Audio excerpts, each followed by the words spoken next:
장학과세법 7주차 강의 세 번째 시간입니다. 과세표준과 세액의 계산 할 차례죠. 우리 교재 58쪽입니다. 자, 과세표준과 세액의 계산. 자, 부가가치세 계산 구조를 보시면 우리 과세표준 곱하기 세율 하면 이제 매출세액이 나오죠. 그래서 우리가 이제 과세표준은 뭐죠? 매출액이죠, 매출액. 과세표준은 매출액이고요. 이 매출액 곱하기 세율은 10%죠. 그렇게 되면 이제 매출세액이 나오죠. 매출세액이 나오고, 그래서 매입세액을 공제를 하면 이제 산출세액이 나오죠. 자, 그럼 여기서 이제 이 부가가치세의 이제 과세표준에 대해서 우리가 살펴보는 거예요. 자, 일반적인 과세표준은 재화 용역의 공급에 대한 공급가액을 이제 과세표준으로 하고요. 금전 이외의 대가를 받은 경우에는 공급한 재화 용역의 시가를 기준으로 해서 이제 과세표준을 산정을 해요. 자, 과세표준에 포함되는 금액 한번 보죠. 우리가 활부 판매라든지 장기 활부 판매를 할 경우에는 판매 금액의 이자 상당액이 이제 가산된 금액을 이제 판매 금액으로 하죠. 그러니까 이 경우 활부 판매라든지 장기 활부 판매에 있어서 이자 상당액은 판매 금액에 포함이 되기 때문에 과세 표준에 당연히 포함이 되고요. 그 다음에 운송비라든지 포장비 이런 게 이제 대가의 일부에 포함되는 경우가 있어요. 이런 경우에도 당연히 이런 금액도 판매 대가에 포함이 되기 때문에 대가에 포함이 되기 때문에 과세 표준에 포함이 되죠. 뭐 우리가 상식적으로 생각을 해봐도 우리가 뭐 짜장면이라든지 치킨을 이제 배달시켜서 먹을 때 그 치킨 대가에 배달비가 포함되잖아요. 그러면 우리가 그 치킨 대가죠, 그게. 응? 응. 그러니까 당연히 과세 표준에 포함이 되고요. 그 다음에 개별 소비세라든지 주세, 뭐 이런 각종 세금 상당액이 포함되어 있을 때는 이와 같은 세금 등도 과세 표준에 포함이 돼요. 자, 과세 표준에서 공제될 것 같은데 공제되지 않는 금액이 있어요. 그게 이제 판매 장려금. 그래서 그 예를 한번 볼까요? 가방 제조업체에서 한남마트에 가방을 10만 원에 공급하면서 판매 장려금으로 1만 원을 지급한 경우. 자, 이때도 부가가치세 과세 표준은 10만 원이라는 거죠. 판매 장려금을 공제하지 않아요. 10만 원이에요. 근데 만약에 판매 장려금을 지급한 게 아니라 판매 장려품을 지급했어요. 그러니까 한남마트에서 가방 제조업체에서 한남마트에 가방을 공급하면서 10만 원에 가방을 공급하면서 판매 장려품으로 1만 원 상당의 물품을 주었어요. 자, 이 경우에는 이때 이 판매 장려품은 뭐라 그랬죠? 우리가 앞서서 재화의 간주 공급이 있었잖아. 거기에 사업상 증여가 있었죠. 이 판매 장려품은 사업상 증여에 해당이 돼요. 그러니까 부가가치세 과세 대상이 되죠. 따라서 이 경우 11만 원. 과세 표준은 11만 원이 되는 거예요. 그 다음에 이제 하자 보수 보증금이라고 있어요. 우리가 이제 어떤 건물을 완공하고 난 다음에 건물에서 발생한 어떤 하자에 대해서 하자 보수 의무를 이행하겠다라는 보증금이에요. 하자 보수 보증금. 그래서 만약에 하자 보수 의무를 이행하지 않으면 하자 보수 보증금으로부터 이제 보증금으로 이제 보수비를 지출할 수가 있어요. 하자 보수에 소용되는 비용으로 충당할 수가 있거든요. 이게 하자 보수 보증금인데 하자 보수 보증금 같은 경우도 과세 표준에서 공제되지 않는다. 우리가 보통 이제 하자 보수 보증금은 한 2% 공사 금액에 따라 다른데 2% 3% 정도 이제 하자 보수 보증금으로 예치를 하는데요. 그러면 이제 공사를 마치고 난 다음에 공사 대가의 한 2% 3% 되는 하자 보수 보증금을 이제 예치하게 되죠. 그래서 만약에 하자 보수 기간 동안에 아무런 뭐 하자가 발생하지 않았다든지 또는 하자가 발생했는데 하자 보수 의무를 성실히 수행했다든지 하는 경우에는 이제 하자 보수 기간이 경과하고 난 다음에 예치했던 하자 보수 보증금을 이제 돌려받을 수가 있어요. 그래서 이런 경우 한번 보면 예를 들어서 하나건설이 아파트를 100억 원에 건설한 다음에 입주자 대표회의 등에게 3%에 해당하는 3억 원을 하자 보수 보증금으로 예치한 경우에도 이때도 과세 표준이 97억이 되는 게 아니라는 거죠. 100억이 이제 과세 표준이 되는 거죠. 하자 보수 보증금은 나중에 하자 보수 의무를 잘 이행했으면 나중에 돌려받을 수 있는 돈이에요. 근데 실무에서는 하자 보수 보증금을 현금으로 예치하는 경우는 거의 없어요. 대부분 그 어떤 건설 공제조합이라든지 서울보증보험한테 이렇게 이제 보증서, 거기서 이제 보증서의 제출로 가름하죠. 물론 이때 보증서 발급받을 때 그 보증기관에서 공짜로 보증서를 끊어주는 건 아니고요. 수수료를 받겠죠. 이런 보증 수수료 같은 경우도 여기 이제 공제되지 않는다. 이 얘기예요. 응? 그 다음에 과세 표준에 포함되지 않는 금액, 부가치세는 당연히 포함되지 않겠죠. 그죠? 그러니까 우리가 여기서 과세 표준이라고 할 때는 이제 매출액인데 이건 공급 가액이죠. 부가가치세가 포함된 공급 대가가 아니라 공급 가액이죠. 그러니까 부가가치세는 과세 표준에 포함되지 않는다. 그 다음에 매출의 누리, 매출 할인금, 이거 좀 깎아주는 거죠. 깎아주는 거. 그래서 거기 이제 내가 매출 애누리, 매출 할인금에 대한 자세한 설명을 해놨어요. 여러분들이 한번 쭉 읽어보시고요. 그냥 깎아주는 거예요. 예를 들어서 10만 원짜리 물건인데 그냥 만 원 깎아줬어요. 9만 원에. 9만 원에 매출을 했어. 그럼 이때 매출 금액이 얼마야? 10만 원이야? 아니죠. 9만 원이죠. 그러니까 매출 내누리, 매출 할인액은 매출액에서 빠져요. 그러니까 당연히 과세 표준에 포함되지가 않겠죠. 그 다음에 공급대가를 지연 지급하는 바람에 지연이자를 물었어요. 이런 지연이자도 매출액은 아니죠. 매출액은 아니죠. 그러니까 당연히 빠지고요. 공급받은 자에게 도달하기 전에 파손, 멸실된 재화의 가액도 이것도 매출액은 아니죠. 그러니까 빠지고요. 그 다음에 뭐 보조금, 공공보조금, 국가보조금, 직접 관련되지 않은 뭐 이런 것도 빠지고요.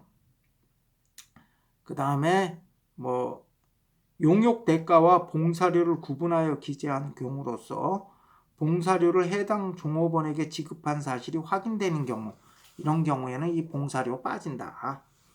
그 다음에 공급받은 자가 부담하는 원재료, 그러니까 단순 가공계약의 경우에 이 가공료만 과세 표준이 된다 이 얘기예요. 그 예를 한번 보죠. 자, 한남 패션이라는 이제 그 회사에서 하수구 업체에 옷 제작을 의뢰를 했어요. 그러면서 원재료로 10만 원짜리 원재료를 이제 지급해 주었고, 나중에 하수구 업체가 이 옷을 잘 만들어서 가공을 해서 12만 원짜리 완성된 옷을 납품을 했어요. 자, 이 경우에 이 완성된 옷을 공급한 하수구 업체 입장에서는 여기 원당 가격 10만 원은 빼야겠죠. 이 사람 입장에서는 공급가액이 한남 패션에서 준 원당까지 포함된 금액이 아니고 12만 원이 과세 표준이 되는 게 아니고, 여기서 이제 원재료 가격은 제외한 순수한 가공료 2만 원만 과세 표준이 되겠죠. 다음에 이제 거래 형태별 과세 표준 한번 봐요. 외상 판매를 했다든지 활부 판매를 한 경우에 공급한 재화의 총 가액이 과세 표준이 된다. 그래서 60쪽 한번 보세요. 60쪽. 자, 대가로 현금 판매를 할 때는 현금으로 대가를 받을 때는 100원. 외상으로 할 때는 120원을 받기로 약정을 했어요. 그래서 외상 판매하고 두 달 후에 120원을 받았다면 이때 과세 표준은 얼마냐? 120원이라는 거죠. 120원. 그리고 장기 할부 판매나 계속적 공급의 경우에는 약정한 대가의 각 부분, 받기로 약정한 대가가 과세 표준이 된다. 실제 받은 금액이 아니다.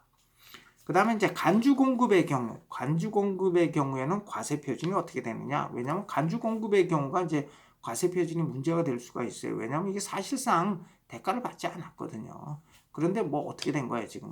공급한 것으로 간주하고 부가가치세가 과세되는 경우잖아요. 그러니까 이때는 오히려 이제 과세 표준이 논란의 소지가 있죠. 그래서 간주 공급의 경우에는 원칙적으로는요, 비상각 자산의 경우에는 시가를 기준으로 하죠. 시가. 공급 당시 시가를 기준으로 하고요. 상각 자산인 경우에는 간주 시가에 의하는데, 이때 간주 시가는 어떻게 계산을 하냐면 취득가액 곱하기 그 다음에 가로 열고 1 마이너스 체감률이에요. 체감률 곱하기 경과된 과세기간의 수. 경과된 과세기간의 수. 근데 그 여기는 25%로 나와 있는데 이제 체감률이 일반적으로는 25%고요. 그 밑에 조그마한 별표 2개 된 부분 보면 건물 구축물은 5%예요. 그러니까 체감률이 건물 구축물은 5%, 건물 구축물을 제외한 기타 상각자산은 25%예요. 25%. 그러니까 간주시가는 취득가액 곱하기 가로 열고 1 마이너스 체감률 곱하기 경과된 과세기간의 수, 이런 식으로 이제 산정을 해요. 이게 과세 표준이 된다고, 간주공급에서 과세 표준이 돼요.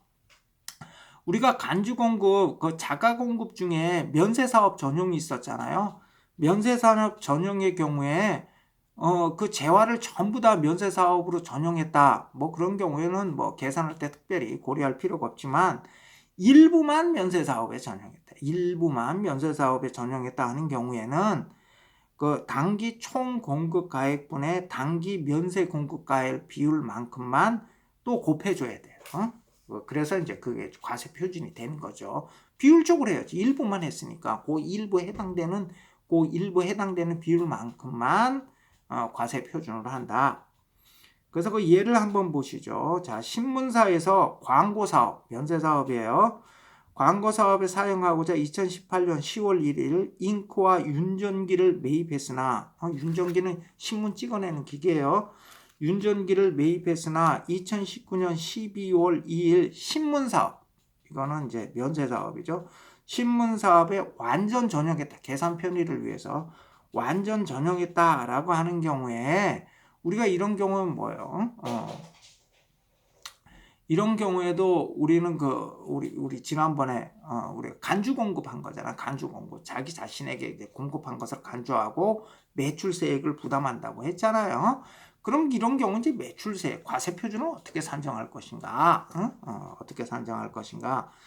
여기서 이제 비상각자산 같은 경우 시가로 한다고 그랬죠. 잉크 같은 경우는 비상각자산이에요. 감가상각의 대상이 되는 자산이 아니라고. 감가상각에 대해서는 우리가 나중에 자세히 살펴볼 거예요.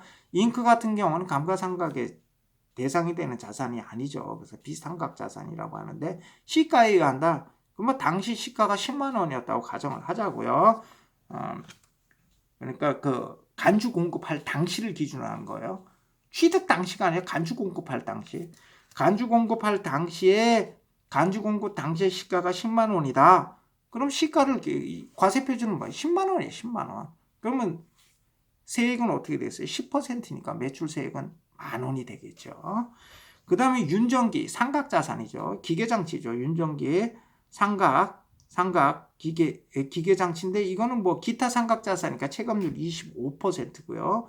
그래서 1억 원, 취득가액이 1억 원이죠. 1억 원 취득가액, 1억 원에 취득했다고 했죠. 1억 원 취득가액 곱하기 1 마이너스 체감률 25% 곱하기 경과된 과세기간의 수인데, 과세기간이 이제 부가가치세는 6개월 단위잖아요. 6개월 단위. 그런데 여기 보면 2018년 10월 1일 취득을 했어요. 그래서 경과된 과세기간 수가 2018년 2기가 있죠. 그 다음에 2019년 1기가 있죠. 그 다음에 2019년 3기? 3기는 아직 경과가 안 됐잖아. 12월 1일이잖아요. 경과가 안 됐잖아. 그러면 경과된 과세기간의 수는 2기죠. 2기. 그죠? 2018년 2기하고 2019년 1기에서 2기.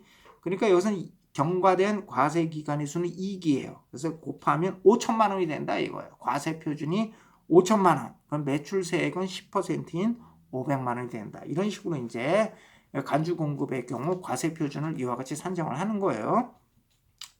그 다음에 판매 목적의 타 사업장 반출 같은 경우에는 취득가액이 과세 표준이 된다. 그래서 동일한 사업자가 그 예를 한번 보시죠. 동일한 사업자가 대전 공장에서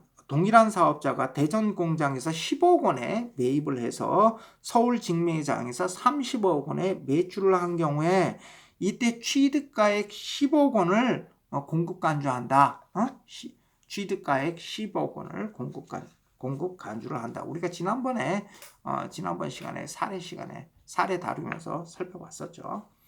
자, 이제 부동산 관련 과세표준. 이게 쉽지 않아요. 부동산 관련 과세표준이 여기 과세표준 중에서는 아마 제일 아마 조금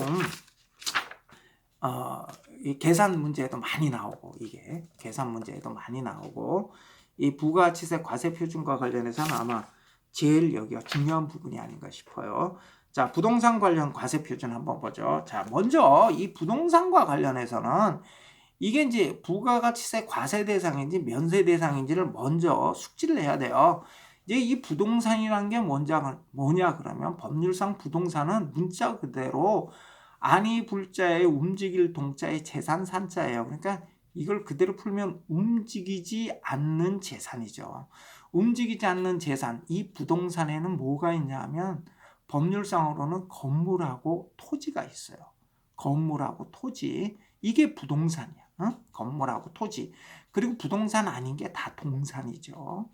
그럼 여기서 이제 부동산 관련 과세 표준이라고 하면 이제 부가가치세 같은 경우는 면세되는 게 있고 과세되는 게 있단 말이죠. 그래서 건물에는 뭐가 있어요? 상가 건물, 주택이 있죠. 그럼 주택을 한번 볼까요? 자, 주택의 임대는 뭐죠? 면세예요. 주택의 임대 부가가치세 부과되는 거 봤어요? 주택의 임대는 면세야. 그럼 주택의 공급은 어떻게 되죠? 뭐 주택을 매매한다든지 뭐 분양한다든지 뭐 이런 거. 주택의 공급은 국민주택 규모의 주택을 공급하는 경우는 면세죠. 근데 국민주택 규모를 초과하는 주택, 84제곱미터를 초과하는 주택을 공급하는 경우는 이때는 과세가 돼요. 그 다음에 상가 건물은 임대든 공급이든 다 과세 대상이에요. 근데 토지는 임대는 과세고 공급은 면세예요. 토지의 공급은 면세다. 그래서 여러분들이 먼저 부동산이 이게 부가치세 과세 대상인지 면세 대상인지를 먼저 머릿속에 딱 넣어 두셔야 돼요. 그래야 그 다음에 이게 해결이 되는 거예요. 그래서 주택은 주택 임대 면세, 주택 공급은 국민주택 규모는 면세, 국민주택 규모를 초과하는 주택의 공급은 과세, 상가 건물은 임대든 공급이든 다 과세, 토지는 공급은 면세, 임대는 과세. 딱 암기하고 있어야 된단 말이야. 그리고 딱 보자고요. 먼저 부동산을 일괄 공급하는 경우. 부동산을 일괄 공급한다는 얘기는 건물하고 토지를 일괄적으로 공급한다는 거죠. 일반적으로 다 이렇게 하죠. 여러분들이 어디 가서 만약에 아파트를 산다든지 이렇게 할 때 세상에 여러분들 아파트 사면서 땅 가격 따로 치르고 건물 가격 따로 치르나요? 그렇지는 않죠. 대부분 우리가 살 때 일괄해서 한꺼번에 사지. 세상에 누가 부동산 가격 아니 건물 가격 따로 땅 가격 따로 치르겠어요. 여러분들이 어디 가서 만약에 무슨 공장이라든지 상가 건물 살 때도 마찬가지죠. 무슨 땅 가격 따로 하고 무슨 건물 가격 따로 해서 사겠어요? 일괄해서 사죠. 일괄해서. 예를 들어 내가 뭐 3억짜리 집을 샀다 그러면 거긴 땅 가격, 그 건물 가격에 다 포함된 거죠. 그러니까 부동산을 일괄 공급하는 게 이게 일반적이죠. 일반적인 거래 관행에서는 부동산을 다 일괄 공급하죠. 이렇게 부동산을 일괄 공급하는 경우에 이제 아까 말한 것처럼 이 건물 같은 경우에는 뭐 예를 들어 상가 건물 과세, 주택 같은 경우는 국민주택 규모 초과하면 과세잖아요. 근데 토지는 면세예요. 토지 공급은 면세란 말이야. 그래서 토지 공급은 면세기 때문에 이 부분은 빼줘야 돼. 토지 공급이 면세되는 부분은 빼줘야 되는데 이때는 이제 어떻게 빼주느냐? 감정평가액이 있는 경우에는 감정가액에 따라 안분 비례해서 빼요. 그래서 거기 보시면 일괄 공급가액에 부가가치세가 포함되어 있는 경우에는 일괄 공급가액 곱하기 전체 부동산 가액분의 건물 등 가액에 해당되는 부분. 그러니까 여기서는 이제 토지 등 가액은 빠지는 거죠. 토지 등 가액은 빠지고 건물들 가액 해당되는 부분만 이제 과세 표준이 되는 거고요. 만약에 부가가치세가 포함되어 있다 그러면 여기 이제 110%를 곱해주면 돼요. 거기 한번 예를 한번 볼까요? 예를 토지와 건물을 부가가치세를 포함해서 1억 원의 일괄 공급을 했어요. 그리고 각각의 감정평가액이 있었어요. 감정평가액이 2천만 원, 3천만 원인 경우에 이때 이제 건물은 이제 과세 대상이 되니까 건물의 과세 표준을 계산을 해보면 전체 부동산 가액이 1억 원이라고 그랬잖아. 부가가치세 포함한 부동산 가액이 1억 원이면 1억 원 곱하기 이 중에 감정평가액은 토지 건물 합치면 5천만 원이죠. 5천만 원 중에 건물이 차지하는 부분이 3천만 원이었죠. 그러니까 건물이 차지하는 비율만큼만 계산하면 비율적으로 떨어질 거 아니에요. 그죠? 건물의 그 과세 표준이. 그러니까 1억 원 곱하기 전체 부동산 가액에서 감정가액에서 전체 부동산 감정가액에서 건물의 감정가액 비율만큼을 곱하고 그 다음에 여기는 부가가치세가 포함된 금액이기 때문에 곱하기 110% 하면 건물의 과세 표준 6,600만 원이 나오는 거예요. 자, 감정평가액이 없는 경우에는 기준시가가 있으면 기준시가에 따라 계산을 해요. 그런데 기준시가가 없는 자산이 있어요. 기준시가가 없는 자산. 기준시가가 없는 자산이 있는 경우에는 장부가액이 하고요. 그 다음에 그 장부가액에 의해서 계산하고 난 다음에 기준시가가 있는 자산에 대해서는 다시 2차로 기준시가에 의해서 안분을 해요. 우리나라 현행 법령상 우리가 기준시가, 우리가 공시지가라고 하죠. 공시지가라고 하는 이 기준시가 같은 경우에는 이제 건물이라든지 이제 토지 같은 경우에는 이게 공시지가가 있죠. 근데 이제 구축물이나 기계장치에 대해서는 공시지가 제도가 마련돼 있지 않아요. 그래서 거기 한번 예를 한번 보시죠. 예. 토지, 건물, 구축물을 부가가치세를 제외한 1억 원의 일괄 공급을 하고요. 토지와 건물의 기준시가, 공시지가가 각각 300만 원, 700만 원. 뭐 이렇게 싸? 그냥 계산 편의에서 이렇게 한 거예요. 그냥. 응? 토지와 건물의 기준시가가 각각 300만 원, 700만 원이고요. 토지와 건물 및 구축물의 장부가액이 각각 1,000만 원, 2천만 원, 2천만 원인 경우에 어떻게 이제 여기서 과세 표준을 부가가치세 과세 표준을 어떻게 산정할 것인가? 먼저 이제 장부가액에 의해서 1차적으로 장부가액에 의해서 안분한다 그랬죠. 그래서 여기서 보시면 이제 장부가액이 토지와 건물은 각각 1,000만 원, 2천만 원이고요. 그 다음에 구축물은 2천만 원이에요.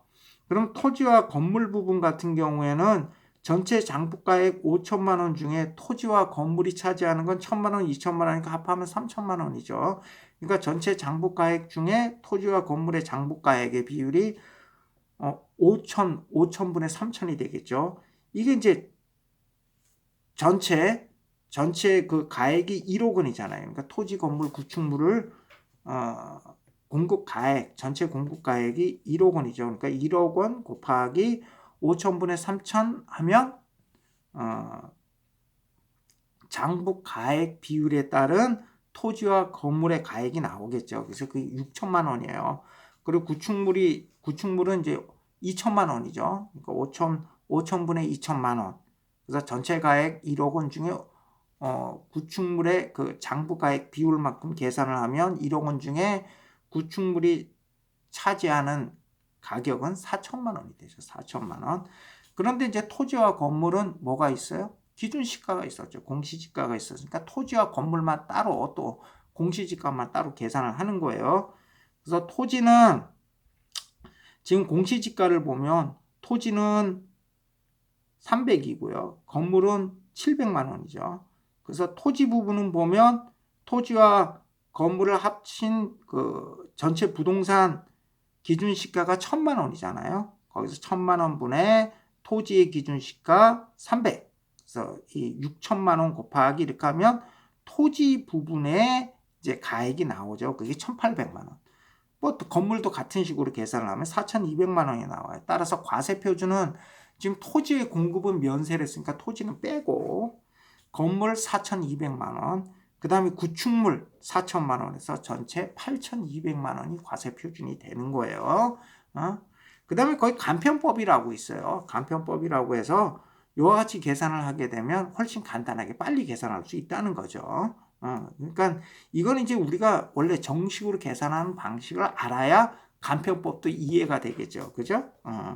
그래서 건물 지금 일단 토지 부분은 면세니까 토지는 따지지 말고 건물 부분에 대해서는 이제 전체 토지 건물 구축물 가액 1억 원 곱하기 여기 그 장부가액 비율 곱하기 그 다음에 기준시가 비율 하면 4,200만 원이 나오고, 구축물 같은 경우에는 이제 기준시가가 없으니까 구축물 같은 경우 장부가액 비율로 계산하면 4천만 원이 나온다는 거죠.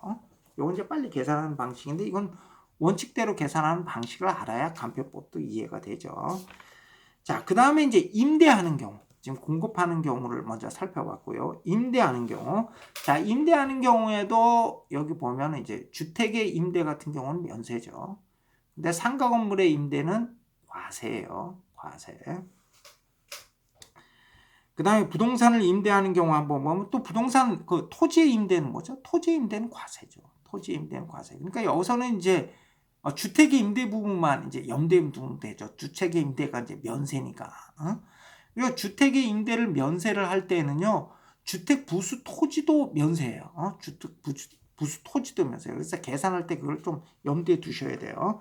자, 부동산을 임대하는 경우 한번 보죠. 부동산 임대 과세 표준 보면, 임대료 과세 표준을 보면 월 임대료 플러스 관리비 수입 플러스 간주 임대료, 간주 임대료가 포함된다는 거예요. 그럼 간주 임대료는 뭐냐면, 우리가 우리나라 같은 경우 보면 이제 월세만 납입하는 게 아니고 이제 보증금이라는 게죠. 보증금. 근데 이 보증금도 보면 이게 이제 사실은 우리가 이제 보통 그 건물주인이 이제 보증금 같은 거를 받게 되면, 이 보증금에 이제 보증금을 은행에 예치하게 되면 예금 이자율만큼의 다달이 예금 이자율만큼의 수익이 있는 것을 이렇게 간주를 하는 거예요. 이게 간주 임대료예요. 예를 들어서 보증금 1억 원을 받았다. 그럼 1억 원에 대한 은행 이자율만큼의 이제 이익이 발생을 하면 요거를 이제 임대료로 간주를 하는 거죠. 이게 간주 임대료. 그러니까 간주 임대료까지 포함된다 이거예요. 부동산 임대에 있어서 부가가치세 과세 표준을 산정할 때는 당사자 간의 약정한 임대료뿐만 아니라 간주 임대료도 포함된다. 그래서 그 월 임대료, 그 다음에 관리비 수입이라는 게 있는데, 관리비라는 게 뭐냐면, 예를 들어 뭐 집주인이 청소를 해주고 건물을 관리해주고 받는 돈이죠. 이런 것들도 여기 임대료에 포함이 돼요. 그런데 그 예를 들어 전기요금이나 수도요금 같은 경우를 집주인이 이렇게 받아가지고 납부하는 경우가 있어요. 이런 전기요금, 수도요금은 원래 세입자 각자 부담해야 하는 금액이에요. 이건 관리비에 포함되는 거 아니죠. 그러니까 형식상 뭐 관리비에 포함돼서 받는다 하더라도 이런 전기요금, 수도요금은 이 관리비에 포함되지 않아요. 이건 제외된 금액으로 하고요. 그 다음에 간주임대료 같은 경우는 보증금, 임대보증금을 말하는 거예요. 이 보증금은 임대보증금 곱하기 정기예금 이자율만큼 이렇게 해서 이제 산정을 하죠. 그런데 여기서 전세금이나 임대보증금을 임대료로 충당을 했어요. 그럴 때는 그 금액을 제외한 금액을 이제 보증금액으로 계산한다. 예를 들어서 보증금액이 1,000만 원인데 월세가 50만 원인데 이 사람이 두 달치를 연체를 했어요. 그러니까 100만 원 이제 퉁치는 거죠.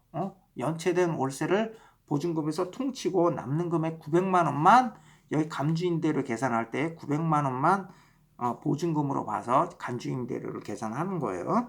그래서 이렇게 계산을 하면 이게 이제 과세 표준이 되는 거죠. 근데 문제는 뭐냐? 주택과 상가를 겸하는 겸용주택의 경우예요. 주택과 상가를 겸하는 겸용주택의 경우. 이게 또 시험 문제 많이 나와요. 이게 왜냐하면 주택임대가 면세잖아. 그러니까 이게 이제 뭐 하여튼 이상한 거 찾아가지고 시험 문제 잘 내요. 그러니까 주택과 상가를 겸하는 겸용주택의 임대의 경우에 이때 이제 우리가 과세 표준을 계산을 해야 되는데, 이때 주택이 면세다. 이 부분을 염두에 두셔야 돼.